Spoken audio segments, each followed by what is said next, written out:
ونعوذ بالله من شرور أنفسنا ومن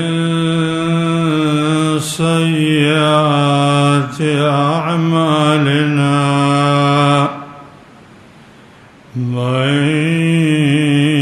يهده الله فلا مضل له ومن يضلل فلا هادي له وأشهد أن لا إله إلا الله وحده لا شريك له وأشهد أن محمدًا عبده ورسوله يا أيها الذين آمنوا اتقوا الله حق تقاته ولا تموتن إلا وأنتم مسلمون يا أيها الناس اتقوا ربكم الذي خلقكم من نفس واحدة وخلق منها زوجها وبث منهما رجالا كثيرا ونساء واتقوا الله الذي تساءلون به والأرحام إن الله كان عليكم رقيبا يا أيها الذين آمنوا اتقوا الله وقولوا قولا سديدا يصلح لكم أعمالكم ويغفر لكم ذنوبكم ومن يطع الله ورسوله فقد فاز فوزا عظيما أما بعد فأعوذ بالله السميع العليم من الشيطان الرجيم إن الشيطان لكم عدو فاتخذوه عدوا إنما يدعو حزبه ليكونوا من أصحاب السعير اللهم صل على محمد وعلى آل محمد كما صليت على إبراهيم وعلى آل إبراهيم إنك حميد مجيد دين اسلام ډیرو قدرمنو او عزتمندو ورونو په تیره خطبو کې د شرک مذمت او بدی بیان شوه او دا خبره چې دا ایمانی ډیره خطرناک بیماری ده چې په سخترینو ضررونو فسادونو مشتمله ده. که ستاسو خیال وي چې کله یو بدني ډاکټر وي او هغه د یو خطرناکې بیماری بحث کوي، نو بیا خلق په دې پوه کوي چې د دې خطرناکې بیماری باعث او عامل پلانې سیز دی. د دې اسبابو نه ځان وساتئ چې په دې خطرناکه بیماری کې واقع نشئ. قرآن کریم چونکه زمونږ او ستاسو د زړه شفا ده، د ایمان شفا ده، د هغې بیماریانو نه بحث کوي چې زمونږ زړه ته ضرر رسوي، زمونږ ایمان ته ضرر رسوي. نو قرآن بیا موږ ته د هغې اسباب هم ذکر کوي چې د خطرناکه بیماری د فلاني اسبابو نه لګي، دی اسبابو نه ځان وساتئ. نو مؤمن لپکار همدا دی چې هغه اسباب وپېژني، د توحید درسونو کې شرکت وکړي او دا وپېژني چې څه شی دی چې دې توحید ته د هغې نه ضرر رسیږي، شرک ته پیدا کېږي او د هغې نه ځان وساتي. زموږ خوږو وروڼو اولنی لوی باعث او لوی سبب چې شرک ته دعوت ورکوي او ډېر خلک د هغې د وجې نه په شرک کې واقع کېږي، هغه شیطان دی. شیطان د انسان هغه خطرناک دشمن دی چې څومره د خطر کندې ګوري، مسلمان هغې ته گزاري او د هغې طرف ته دعوت ورکوي. د دې خطرناک دشمن خبر موږ ته الله په خپل معظم کلام کې راکړی او فرمایي ان الشیطان لکم عدو فاتخذوه عدوا. شیطان ستاسو د پاره دشمن دی، دا په دشمنۍ ونیسئ. ځکه دا خپل ډلې ته د دې دعوت ورکوي چې جهنمیان جوړ شي. بلکې د کله نه چې د انسانیت بنیاد شروع شوی دی، هم د دغې ورځې نه شیطان قسم کړی دی چې انسانان به روغ نه پرېږدم او دوی به د توحید په سیده لار باندې لاړ شي. دا یې ویلي و چې زما د ستا په عزت قسم وي فبعزتک لاغوینهم اجمعین. او رب العالمین ته ویلي و لاقعدن لهم صراطک المستقیم. یا الله د توحید د سیده لار چې تا ته راغلې ده په دې به کښېنم، دی خو به ترې اړوم، په دې سیده لارې نه پرېږدم. دغه وجه ده چې اولنی شرک چې دنیا کې موجود شم، شیطان خلقو ته رالی چې 5 نیکان بزرگان وفات شي او شیطان دغه خلقو لرالی چې تاسو د دې خلقو د کېناستلو ځایونو کې نښې ودروئ او د دوی مجسمې شکلونه جوړ کړئ او هغه پکې ولګوئ.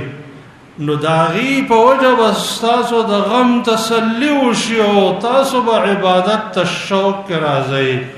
لږ وخت پسې بچو ته رالی چې د دې عبادت وکړئ. داسې قرآن عظیم الشان یو ناشنا واقعه ذکر کوي چې مفسرینو د هغې آیت په تفسیر کې لیکلي او د تاریخ علماو ذکر کړي چې په بني اسرائیلو کې یو پیرو په نوم د برسیسا چې د الله ښایسته بندګي کوله، شیطان خپلو بچو ته وویل د دې د ګمراه کولو څه طریقه جوړه کړئ. دا د شیطان یو څو بچي لاړل، هغه د یو ملک په لور باندې کېناستل او بیا ورته د بزرګ په شکل کې رال چې برسیسا پیر له بوځئ چې هغې دم کړي. د دې دا یو منصوبه یې جوړه کړې وه، یو پراټ دوکه یې جوړه کړې وه چې هغې له دم له راوسته د هغه پیر زړی ورته مایل کو بالاخره چې په بدکاری کې واقع شو به د جنې قتل کړه او به دا ټوله منصوبه رسوا کړه او به دی پیر تراله ول دا ټوله منصوبه ما جوړ کړه د زده بچکوم خو ماته یو سجده وکړه استد الله په ځای باندې دی شیطان ته سجده وکړه او شیطان ورته ویل اوس مړ کړي الله ذکر کوي کمثل الشیطان اذ قال للانسان اکفر د دې آیت په تفسیر کې اکثر مفسرین همدا واقعه راوړل لکه حافظ ابن کثیر رحمه الله ورونو دی وجن علماء کرامو د شیطان په موضوع باندې داغي په تلبیسونو داغي په دوکو داغي په پراډونو باندې مستقل تصانیف لیکل دي چې مؤمنان د شیطان د جالونو دامونو نه خبر شي او هغه کې واقع نشي من جمله د هغه نه د امام ابن جوزی کتاب د تلبیس ابلیس چې شیطان څنګه تلبیسات امت ته پیش کړي او به خاص کر د شرک څنګه واقع کوي د دې موضوع باندې د امام ابن قیم رحمه الله کتاب ده په نوم د اغاثة اللهفان عن مصائد الشیطان وجداده چې د ډېر بنیادی دشمن دویم سبب او عامل چې انسان د هغې د وجه نه په شرک واقع کېږي هغه جهالت ده کله چې د توحید درسونه ختم شي د توحید بیانات ختم شي د خلکو ذهنیت په تاویل و ماویل و قصو باندې مشغول شي خوبونه او تعینی بزرگانو داسې ویلي دي او د توحید قوي درسونه خطبې بیانونه ختم شي خلق وای چې دی باندې سم پوه شوی دی خلق خو شیطان لږ غفلت موقع ګوري به په هغه کې انسان واقع کوي دی وجه نه انسان د پاره ډیر ضروری دی د توحید درسونه د شرک د معرفت درسونه د شرک د اقسام او درسونه ځکه انبیاء علم دې موضوع را لګلو چې ان اعبد الله واجتنب الطاغوت د جنت ته د رسیدلو لار او د جهنم نه د بچاو لارم دا د الله د نبی نه پوښتنه وشوه چې ای د الله رسوله ما ته داسې یو طریقه راوښیه چې جنت ته به داخل شم او جهنم نه بچ شم هغه ورته ویل چې تعبد الله ولا تشرک به شیئا د الله عبادت کوه په عبادت کې الله سره شریک مه جوړوه جنتي به جوړ شو د جهنم نه به بچ دغه وجه د زما خوږو اولنې شرکم په دنیا کې هغه وخت موجود شو حدیث د صحیح البخاری کې راځي چې کله علما ختم شو جهالت خور شو جهالت کله چې علما موجود او پوهه خلق موجود او شیطان نشو گمراه کوله خو چې علما د معاشرین لاړ علم ختم شو جاهلان ناپوهه خلق پاتې شو شیطان ولا د بزرګۍ په جامه کې رااله او د بزرګانو سره د مینې په ښکارا کولو په جامه کې رااله ورساسو پلارانو د دې بوتانو عبادت کړل او تاسو هم شروع او دا خود دې پنځو پیرانو ډیر تعظیم دې د سره مینه او محبت دې استعبادت شروع دی وجنا نبی کریم صلی الله علیه وسلم فرمای په معاشره کې د علماء موجودیت څومره اهمیت لري ځکه علماء کرام هغه د حق معرفت خلق ته حق معرفي کوونکي او شر باطل معرفي کوونکي او دا غنه د حق د طلب لارې او د باطل نه د بچاو لارې ورکوي څنګه چې دنیا کې د بدني ډاکټرانو ضرورت ده ځکه انسان ته وخت په وخت نوې نوې بیماریاں راځي او ډاکټر د هغې جسمانی بیماریانو په علاج کوي په معاشره کې د توحید او سنت علما الله والا علما حق فرست علما هغه د ایمان په بیماریانو کوي او د علاج نبی کریم صلی الله علیه وسلم منتا د هلاکت او د گمراهی بنیادی سبب ذکر کوي فرمایي ان الله لا يقبض العلم انتزاعا ينتزعه من العباد ولكن يقبضه بقبض العلماء حتى حتى اذا لم يبق عالما اتخذ الناس رؤوسا جهالا فسئلوا فافتوا بغير علم فضلوا واضلوا.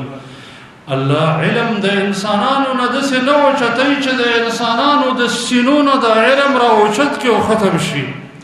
دنیا نه علم په دې طریقه ختمېږي چې وخت په وخت علما وفات کېږي او نوي خلک علم نه زده کوي، دین نه زده کوي، تر دې چې په مخ د ځمکه علما پاتې نشي. خلک به علمي منصب باندې محراب او منبر ته جاهلان ور وړاندې کړي.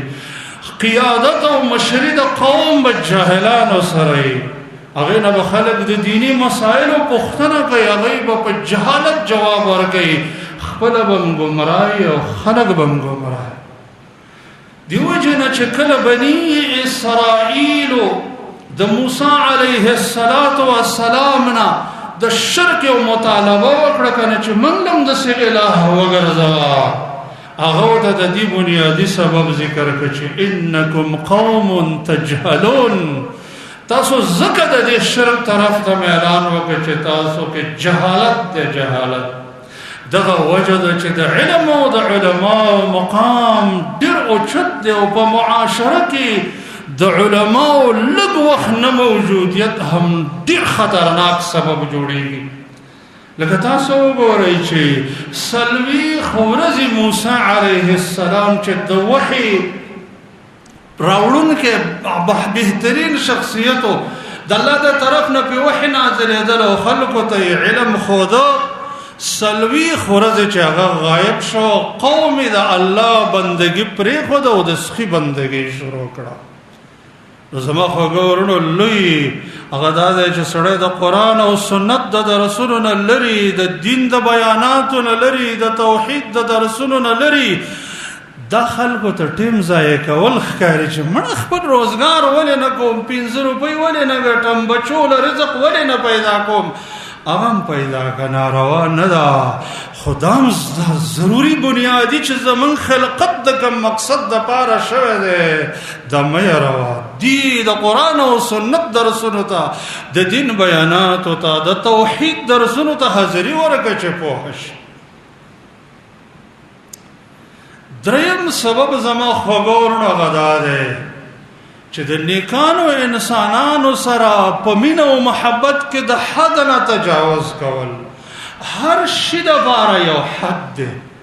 د نیکانو صالحینو مینه د ایمان شعبه ده، د ایمان د کمال سبب دی. بهترینه د اسلام مضبوطه کړۍ ده د نیکانو صالحینو سره مینه. دا د دې عبادت په وجه باندې انسان د عرش د سوري د لاندې داخليږي. د نیکانو صالحینو مینا یو ښکلی عبادت دی چې انسان ته اوچتې درجې ورکوي، اوچتې.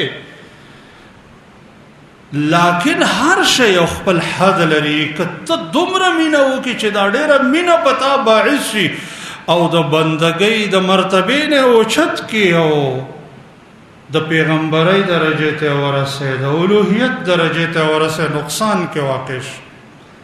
زما خوږو ورونو بنیادي شرک هم د دې نه پیدا شوی دی چې 5 کسان د نوح علیه السلام په قوم کې وفات شو، د خلکو د هغې سره مینه وه. شیطان دا موقع غنیمت وګڼله او د هغې په مینه کې د حد نه غلو وکړه. غلو ایسته ورته په سجده واچول چې دا هم یوه مینه ده که نه، راځئ د دې بندګي کوئ، د دې سجده، دوی ته سجده کوئ.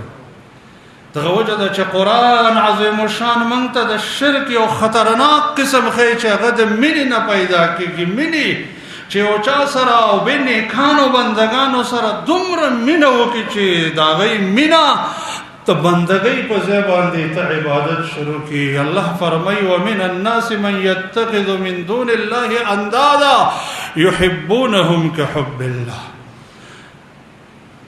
همدې وجنه قرآن منګه او تاسو د غلو نه منع کوي چې د هر شی به د خپلې مرتبې نه نه اوچتې.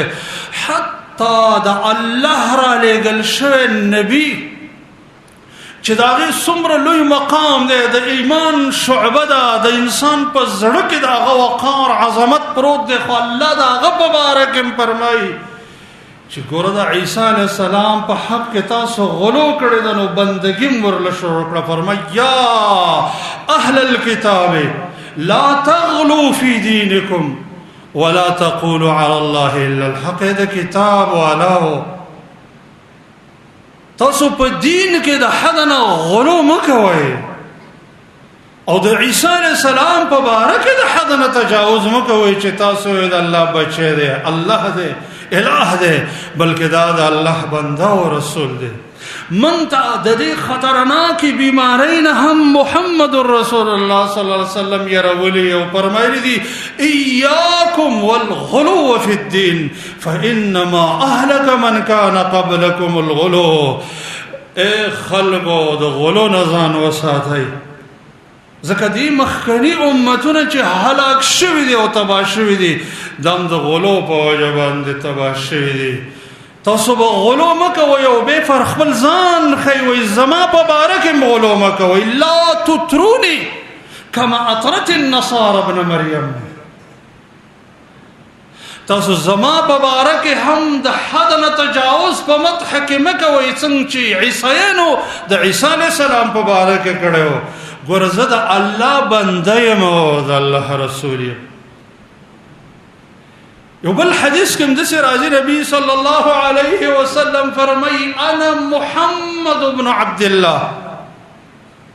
زه محمد صلی الله علیه وسلم د عبد الله بچی یم. انا عبد الله ورسوله. ګوره زه د الله بنده یم او د الله رسول یم. بیا فرمایي لا ترفعوني فوق منزلة التي انزلني الله فيها. خبردار ګوره ما د خپل مقام نه اوچت نه کوي چې عیسیانو چې عیسی علیه السلام اوچت کړو نصاراو او د هغې بندګي شروع کړې وه. نو د الله نبي چې زمونږ او ستاسو د ایمان د کلمې دویم جز دی، لا اله الا الله محمد رسول الله.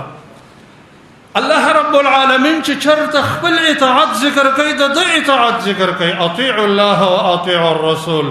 چې څوک د ده نافرماني کوي وایي زما نافرماني وکړه. دا د ټولو ګناهګارانو شفیع دی، د ټولو پیغمبرانو امام دی، صاحب د مقام محمود او صاحب د الوسیلة العظما دی چې په بشریت کې د دین اعلی مرتبه د چا نشته، خلیل الرحمن دی. خو دې هم وایي چې ما ته چې کومه مرتبه د الله د طرف نه نازل شوې ده د هغې نه به ما نه اوچتوئ، ځکه دې د وجې نه انسانان په شرک کې واقع کېږي. زموږ وګورو یو بل بنیادي سبب هغه دا دی چې خلک په دې قبرونو کې د حد نه تجاوز کوي. قبرونه اوچت جوړوي، په قبرونو آبادي جوړوي، په قبرونو ګمبتې جوړوي، په قبرونو لیکاینې کوي، په قبرونو مساجد جوړوي چې د دې د وجې نه امت په شرک کې واقع شي. شرک دا په اسلام کې د غیر دینو د طرف نه راغلی، د بې مذهبه خلکو نه راغلی یو بنیادی خطرناکه بیماری ده چې امت په شرک کې اچوله. ځکه خو نبی صلی الله علیه وسلم د دینه منع کړی ده چې قبر به پخولی نشي، په قبر به آبادي نشي جوړولی، په قبر به لیکایي نشي جوړولی. نهى رسول الله صلی الله علیه وسلم ان یجسس القبر وان یبنى علیه وان یکتب علیه. د الله نبی د قبر د پخولو نه منع کړی ده، د قبر باندې د آبادۍ نه منع کړی ده، د قبر باندې د لیکایي نه منع کړی ده. قبر اوچتولې منع کړي دي، بلکې نبی صلی الله علیه وسلم به باقاعده خپل صحابه کرام لېږل چې اوچت قبرونه د ځمکې سره هواره کوي. ابو الحیاج الاسدی رضی الله تعالی رحمه الله فرمایي وی مات علی بن ابي طالب رضی الله تعالی عنه فرمایل اے ابو الحیاج زتا په هغه کار باندې نه لګم چې زپې د الله نبی لګلم. اگر تا فرمایلی الله تدع قبرا مشرفا الا سويته ولا تمثالا الا طمسته. ته به اوچت قبر په ځمکه نه پرېږدې مګر هغه به اواره او هیڅ یو مجسمه تصویر به نه پرېږدې مګر هغه به محوه کې. د دې د وجه نه چې خلکو په قبرونو کې د حد نه تجاوز وکړ، اوچته جوړ کړل، آبادی په جوړ کړه، ګمبته په جوړ کړل، لیکل په وکړه، رسو خلک رال دغه بندگی وکړه. بلکې په قبرونو لوی نقصان دا چې په قبرونو باندې مساجد جوړ کړل، د الله بندگی کې یو مسجد کې قبر ده. وګوره د الله د عبادت ځای او په دې کې قبرونه جوړول. حال دا چې دا څومره د قرآن او سنت صریح نصوص دي او په دې نقصاناتو کې علما واقع دي، قراء واقع دي، نیکان او صالحین واقع دي، د مسجد متولیان واقع دي. د مسجد متولی وصیت کوي ما به په دې مسجد کې دفن کړم. نبی کریم صلی الله علیه وسلم مرض موت کې په داسې حالت کې چې هغه به دا کمبل یو شړی و به سره هغه به په دې سر راواچوله او به لرې کړه، سخت ترین حالت کې. او دی وخت کې ویله چې لعن الله اليهود والنصارى اتخذوا قبور انبیائهم وصالحیهم مساجد. الله دې په یهود او نصارا او لعنت وکړي، ځکه دوی د انبیاء او د نیکانو خلکو د قبرونو نه مساجد جوړ کړي. نبی کریم صلی الله علیه وسلم ته په ژوند کې د حبشو د یو ګرجې تذکره وشو چې هغه ډېره ښکلې وه او ډېر ښایسته تصویران پکې لګېدلي. نبی کریم صلی الله علیه وسلم وفرمایل د دې قوم عادت دا و دی کې چې به کله یو نیک انسان مړ شو د هغې تصویر به جوړ کړه، د خټې ګټې لرګي وغیره نه، هغه تصویر به په عبادت خانه کې ولګو. د الله نبی فرمای اولئک شرار الخلق عند الله، د الله په وړاندې باندې بدترین مخلوق هم ده. دیو جن په دې موضوع شیخ البانی رحمه الله یو مستقله رساله لیکلې ده په نوم د تحذير الساجد من اتخاذ القبور مساجد. او به د اتخاذ القبور مساجد درې صورتونه ذکر کړې دي. یو دا ده چې قبر مخکنه موجود ده او تراشه په دې قبر مسجد جوړ کړي، دا قبر د مسجد په یو کونه کې یو حصہ کې راواله.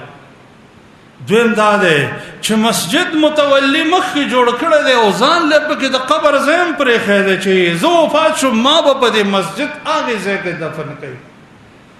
دریم دا ده چې دا قبر د مسجد نه بار دی، خو دا قبر د مسجد د دې قبر په نوم باندې جوړ دی. یو بابا دی، یو بزرگ دی، یو نیک انسان دی، خلکو سره مینه وه، هغه دغه ځای کې دفن دی. شیطان ولا راشي په دې طریقه چې د دې بزرگ قبر له خو ډېر خلک راځي او کله د مانځه وخت هم یو د مونځ ځای نشته دی دلته، خو دا مسجد به جوړ کړو د دې بابا په نوم یې ونوموي چې د پلاني بابا مسجد. ولو که دا قبر د مسجد نه بار دی خو په دې نیت جوړ شوی دی د هغې مناسبت د وجې نه دا همداسې شلکه دا مسجد چې دی په دې قبر باندې جوړ. ورونو د شرک بنیادی طور یو لوی نقصان دا دی چې خلک د غیر مسلمو د یهودو نصاراو او داسې نورو بدترینو خلکو د عاداتو نه مجبور شي هغه وله خوند ورکړي اسلامي کلتور پرې. لکه دا منګ او تاسو قرآن او سنت بار بار د کفارو سره د مشابهت نه منع کړیو. الله فرمایي ولا تکونوا کالذین تفرقوا، تاسو د دې اهل کتابو په شان مه کېږئ، داسې کردار مه کوئ. لا تکونوا کالذین خرجوا من دیارهم بطرا ورئاء الناس. احادیثو د نبی صلی الله علیه وسلم کې بار بار دا حکم مونږ ته کېږي چې خالف اليهود والنصارى، خالف اليهود والنصارى، خالف المشرکین. چې نن سبا نوجوانانو د الله او د رسول دا حکم شاته غورځولی دی. دنیا کې د بدترین کافر لباس ګوري، خپل لباس هغسې جوړوي. په دنیا کې د بدترین کافر د اختانو ډیزاین ګوري، خپل اختان هغسې جوړوي. په دنیا کې د کفارو طریقې ګوري او هغې پسې ور روان دی. خپله ګیره د هغې په شان جوړوي، خپل سر د هغه په شان جوړوي، خپل لباس د هغه په شان جوړوي. د اسلام نورانی بهترین احکامات باندې آغا کفری طریقې غوره کوي چې څوک دا عقیده اوساتي چې زمون د طریقونه د دې کفارو طریقې غوره دي. علماء کرامو دا په نواقض الایمان کې داخل کړی دي. د انسان د ایمان نوځي په دې خبره چې دا عقیده ساتي چې زمون د اسلام د نورانی احکاماتو طریقونه د دې کفارو طریقې غوره دي. نو لویه وجه همدا ده چې د کفارو نه څوک اثر واخلي استاد د شرک واقع شي. قرآن موږ ته واقعه ذکر کوي چې موسی علیه السلام چې کله په بحر باندې پورې وته د یو قوم په خوا تېرېده چې د هغوی د بوتانو عبادت کو. قرآن کې الله فرمایي فأتوا على قوم يعكفون على أصنام لهم قالوا يا موسى اجعل لنا إلها كما لهم آلهة. اے موسی علیہ السلام موږ هم داسې یو الہ جوړ کړو. ګوره هغه د کافرو مشرکانو طریقې د دوی په زړه کې ځای ونیو. دیو جن مومنان به د کفارو نه لرې اوسېږي، د کفارو په بلادو کې به نه اوسېږي، د کفارو په معاشره کې به نه اوسېږي، د بدعتیانو مشرکانو په معاشره کلی وطن علاقه کې به نه اوسېږي. دا د انسان په زړه کې اثر کوي، بیا ورته د ایمان احکامات کمزوري ښکاري. همداسې کله د فتح مکه کې یو څه کسان نوي مسلمانان شوي چې هغوی له د توحید مکمل درسونه نه و اخیستي. حنین ته چې صحابه کرام وتل هلته یو بیره وه، خلکو به د برکت دپاره هغې ته اصلحې ځوړندولې او د هغې نه به برکت حاصلو.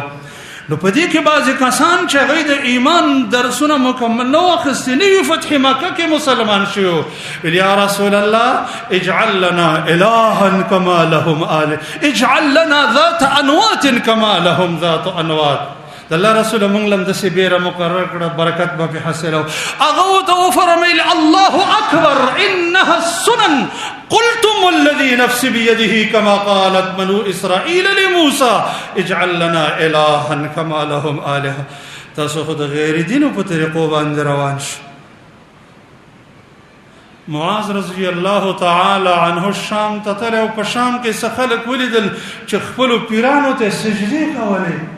دی خپل زړه کې دا وویله چې دا وګوره کمزوري خلک دي په باطل باندې دي او د خپل مشر داسې عزت کوي چې سجده ورته کوي چې زه لاړم زمون خو د الله د طرف نه نازل شوی نبي دی، هغه ډېر حقدار دی چې د هغې تعظیم وشي، زه به هغه ته سجده کوم. چې رالی دا کار یې وکړه، ورته ویل معاذه دا دې څه چل وکړه.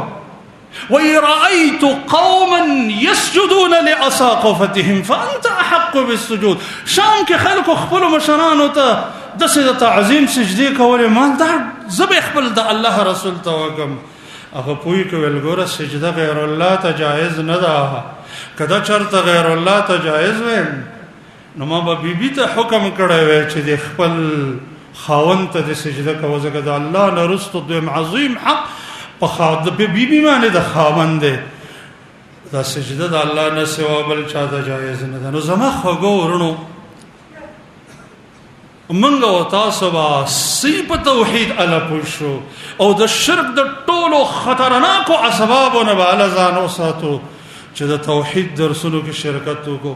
مساجدو کې د توحید کتاب التوحید قرآن کریم چې کتاب التوحید دی، د توحید بنیادی درسونه پکې پراته دي، هغه شروع کو. حدیث د نبی صلی الله علیه وسلم او د شرک ټول خطرناک اقسام هغه خپل مساجدو کې شروع کو. دې موضوع ته توجه ورکو، ځان پوهه وګوره. د شیطان مقصدی خبرې خلکو ته معمولی ښکاره کوي، وایي مړه دا پرېږده، قیسې راته وکړه، قیسې واقعه کې ډېر غټ اثر یو، قیسې راته شروع کړه. او کله وایي بزرګانو خوبونه دي او شعرونه دي او سدي او سدي. شیطان منګه او تاسو د دې مهمو خبرو نه غافل کوي. زما خوږو ورونو، دا خبرې که هر څومره اوږدې شي دا معمولی مه ګڼئ، ځکه دې کې زموږ د دنیا او د آخرت نجات دی او د دنیا او د آخرت د تاوان نه د بچاو سبب دی. الله رب العالمین دې زموږ او ستاسو په زړونو کې حقیقي توحید قائم کړي، الله دې موږ د شرک نه بچ کړي. اقول قولي هذا استغفر الله لي ولكم ولسائر